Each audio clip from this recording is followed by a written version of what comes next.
Drone here. This is Maxbo's waterproof T-Smart drone.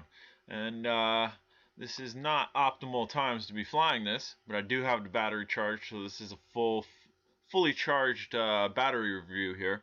Although I'm going to be flying this very aggressively, so whatever time I get on the end, you could probably add a minute, minute and a half, 2 minutes tops to it, and that's your normal flight time of this drone with a fully charged battery.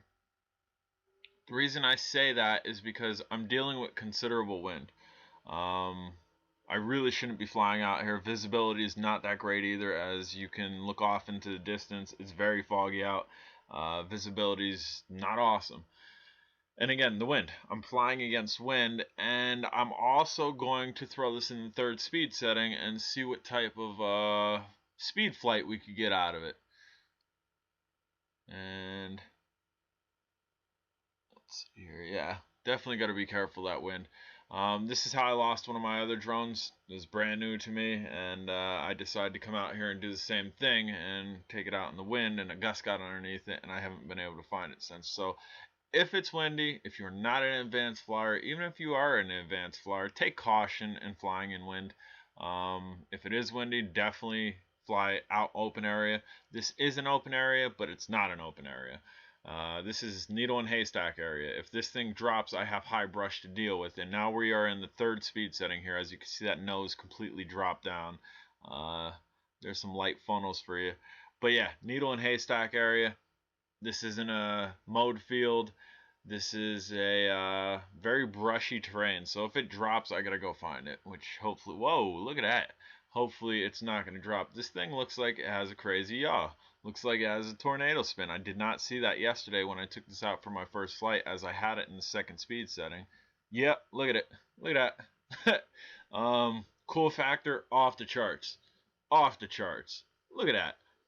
And with this having good stability and being able to find a sweet spot, you're able to do that and continually fly at the same level. This is not an altitude hold drone. This just has a very nice controller that allows you to find a sweet spot that almost makes it look like it's altitude hold, because you really don't have to play with that too much. Look at those funnels.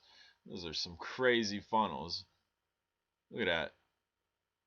This nose pitches almost to the ground in that third speed setting, so be aware of that. If you're not flying that high off the ground and you pitch completely forward in your third speed setting, you're probably going to nosedive into the ground. This is a very cool drone. As you can see, we can do our flips in the wind.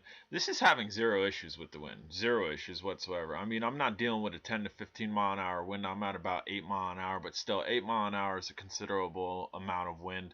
The last drone I lost, I think, was an 11 mile an hour wind, so we're not that far off, and I'm sure the gusts are much more out here because we don't have any buildings to try to block or slow down the wind, so to speak.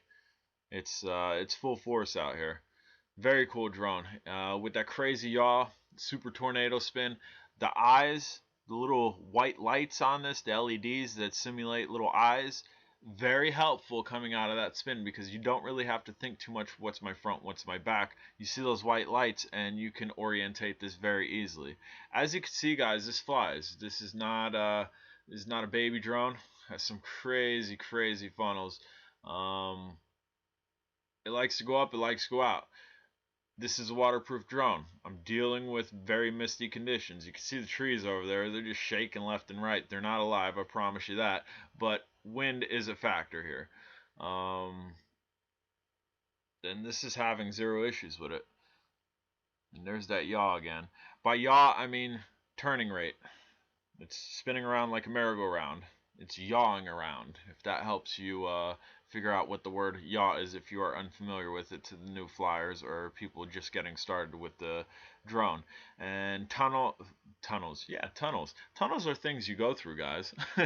Funnels is when you are yawing and also pitching one direction, and you kind of have one arm dropping down.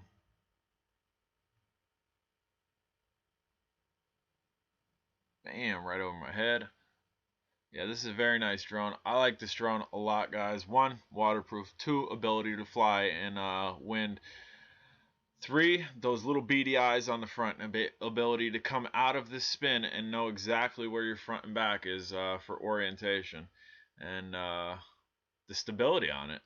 I mean, finding the sweet spot on the controller is very easily. Look, it's not altitude hold. And of course, the wind will push it down. But for about a good 3-4 seconds, it stayed at the certain altitude without me touching the throttle. That's nice. It's nice to have a drone that does that. So I'm triple stamping this drone. If you want a good overall drone, one you can take out in inclement weather, one that's very stable, one that's fun to fly, bam, bam, bam. There's a triple J drone approval. And we're probably getting, yeah. If you funnel one way, so say you're funneling clockwise and then you funnel counterclockwise, make sure you are throttling up because the nose is pitched downwards and you will be heading towards the ground. And that was a overhand toss, which is when you grab the drone overhand, you raise your arm up and let it go and then throttle up. Be careful doing that because if you let your hand go too slow or you throttle up too quick, you could hit your hand. These aren't high powered motors, but you can definitely scrape yourself and maybe get a very light abrasion, and you don't want to hurt yourself flying. That's no fun. That yaw rate is ridiculous. And again, design on this isn't just an all matte black quad. The propellers have like spider webs on it. The drone itself has little spider webs on it. It has like a tribal design in the center of it. And again, we're not identical to your X5 series, which is an X. They went a little bit further, which I think may be giving you the stability here. You have the X, and then you have a line right through it. And then you also have those large propeller guards on it. I think all this comes into play with the stability on this, that it's able to maintain a stable flying condition, especially when you're nose down and then you drop it, bam, it gets level again. The gyroscope in this obviously works properly, and again, I've stamped this 3 times. You got the J-Drone stamp approval 3 times. The lights are blinking. This is going to come down any second here. So full flight time on a very aggressive flight, you're pushing 7.5 minutes. That's good. That's really good on an aggressive flight. So I'm seeing you're probably going to see close to 8 to 10 minutes on a regular flight, and as you can see, it self-lands. That's a good feature to have. I'm J-Drone. If you haven't subscribed, please do. If you're on Facebook, check out Drone Days. Thank you, and have a wonderful day.